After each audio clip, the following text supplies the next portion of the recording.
انصار عباسی صاحب نے جنگ کے اندر جو ہے وہ آج ایک خبر دی. انہوں نے کہا جی پاکستان تحریک انصاف کے اندرونی حلقوں میں کچھ سینئر رہنماؤں نے تسلیم کیا ہے کہ عمران خان کی جانب سے social media platform X پر مسلسل فوجی قیادت کے خلاف تضحیک آمیز زبان کے استعمال نے پاک فوج کے شعبہ تعلقات عامہ کی جانب سے جمعے کو ہونے والی سخت رد عمل میں اہم کردار ادا کیا ہے. پارٹی ذرائع کے مطابق یہ معاملہ پی ٹی آئی کی قیادت میں زیر بحث آیا، جہاں بعض رہنماؤں نے اعتراف کیا کہ عمران خان نے اپنی سوشل میڈیا پوسٹ میں بارہا اعلیٰ فوجی قیادت کے لیے انتہائی توہین آمیز اور تضحیک آمیز الفاظ استعمال کیے.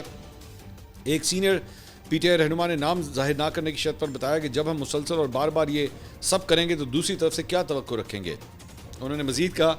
کہ اگر گنتی کی جائے تو گزشتہ 2 برسوں میں عمران خان کے ایکس اکاؤنٹ سے شاید 100 سے زیادہ بار فوجی قیادت کے خلاف سخت زبان استعمال کی گئی. ذرائع کے مطابق پارٹی بیانیہ اب بھی اڈیالہ جیل سے طے ہونے والے انداز کو ہی منعکس کرتا ہے، چاہے اندرون خانہ کتنی ہی تحفظات کیوں نہ ہوں. بمشکل ہی کوئی سینئر پی ٹی آئی رہنما بانی چیئرمین کی ایسی سوشل میڈیا پوسٹ کو دوبارہ شیئر کرتا ہے یا لائک کرتا ہے. زیادہ تر پی ٹی آئی رہنما پہلے کی طرح معاملات کو ٹھنڈا کرنا چاہتے ہیں، مگر نہ تو عمران خان ان کی بات سنتے ہیں اور نہ ہی قیادت کے پاس پارٹی کے سوشل میڈیا یا بانی چیئرمین کے اکاؤنٹس پر کوئی اختیار ہے. تو انصار عباسی صاحب یہ رپورٹ دے رہے ہیں کہ پی ٹی آئی کے اپنے اندر بھی جو ہے وہ زیادہ کمفرٹ نہیں پائی جاتی اس حوالے سے کہ عمران خان صاحب کے ان ٹویٹس کی وجہ سے ٹیمپریچر جو ہے وہ کافی حد تک بڑھ رہا ہے.